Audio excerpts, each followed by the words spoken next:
Did they achieve what they wanted to? Did they get a bump going into these elections? Is it something that they will look back on and say, yep, it served a purpose and, we can expect to see it again? I think a little bit on the margins.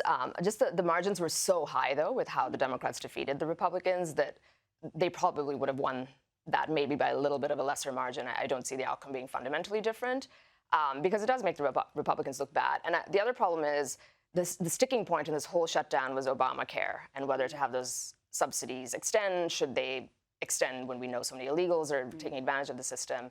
And it's so crazy because that was decades ago when Obamacare was put into place, and now these subsidies are going to expire.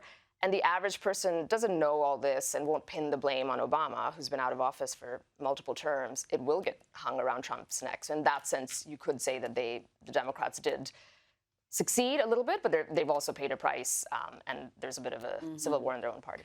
Now, we're going to talk about the division within the conservative ranks in the US, but the Democrats have got divisions as well. And moreover, this shutdown, the 8 Democrat Senate caucus defectors who joined the Republicans to reopen the government are facing a almighty backlash. And so is Chuck Schumer, kosher, for not stopping them. So there are Democrats, some of the more radical ones who seem to be leading the party these days, saying this was a capitulation. We should have kept going.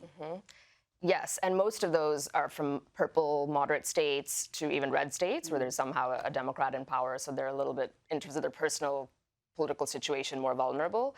But the Chuck Schumer thing is interesting because he wasn't able to whip them all into place. And on a personal level, many people are speculating that at some point sooner, if not later, AOC is going to challenge him for that Senate seat in New York.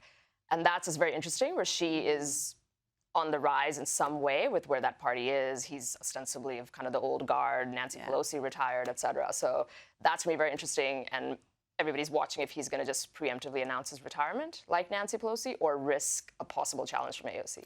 And what an incredible job Nancy Pelosi has done to increase her own personal wealth during her time in public office. You look at what her salary was during that period and how her net wealth or net asset position has increased. It is quite remarkable. So if she can have any stock tips she wants to impart, I will be following them very religiously. She's Warren Buffett trapped in the body of a congresswoman, that's what I say. Absolutely.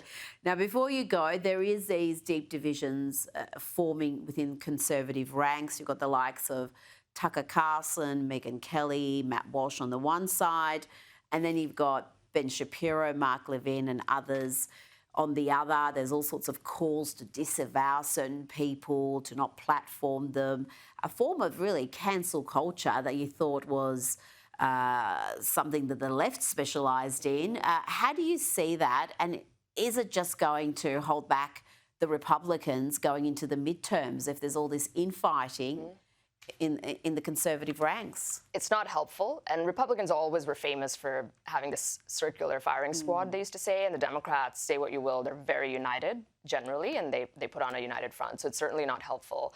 But maybe it was unavoidable. And this is the party that likes to debate issues, and that leads to that. The root cause of it is the Israel issue. Yeah, that is, of course, a deep topic, but that is has been brewing for a long time. There's a sharp divide between those two camps. And then off the back of that, I think censorship and free speech and all of that hangs into that, where one side is saying that some views are so bad, we shouldn't be wasting time, we shouldn't be platforming, and we should be canceling people who do that. And the other side says, no, that's against the principle of free speech. So I think that's sort of the 1-2 punch of this issue, and it's going to be very interesting.